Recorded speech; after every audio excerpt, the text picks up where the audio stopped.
Good day mga ka-sports natin dyan. Choco Mucho, isa sa mga pinakasikat na team sa PVL. Dahil kilalang kilala ang mga bawat manlalaro dito, lalo higit ang kanilang mga star players. Siyempre, hindi talaga maiiwasan na mapuna nga sila dahil marami nga nagsasabi ng mga netizen na sikat lang ang ating boss Dina Wong at ang kanyang team.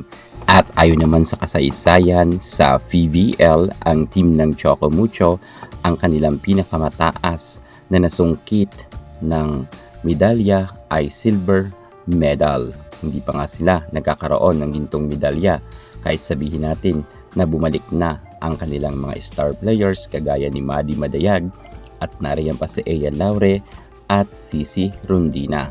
Ngayon, wala nga si Sisi Rondina sa PVL on tour at mukhang dalawang conference absent itong si Sisi Rondina, kung kaya kinakailangan talaga na magpalakas ng Choco Mucho.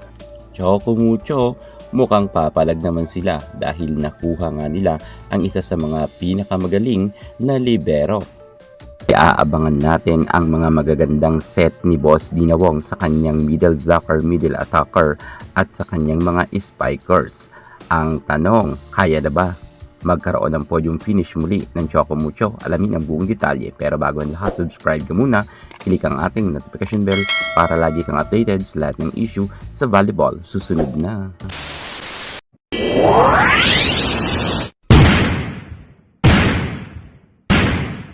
Isa sa mga pinakamagaling na libero sa ating bansa ay itong si Dawn Makandili Katindig.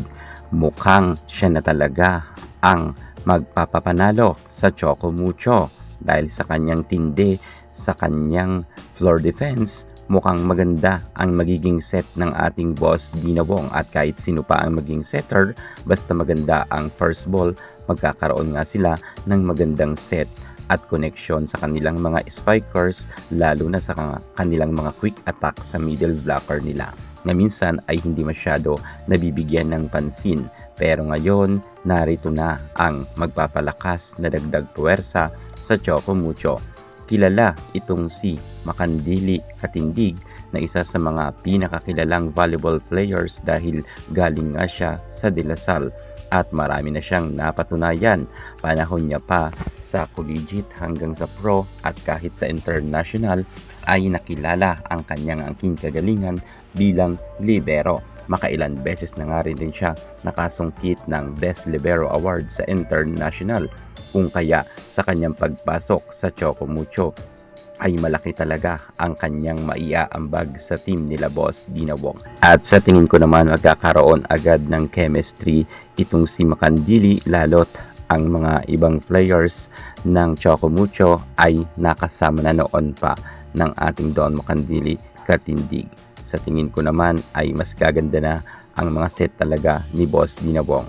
Isa na ba itong si Dawn Makandili Katindig sa magkakaroon ng tibay sa floor defense ng Choco Mucho upang wala nga bumagsak na bola?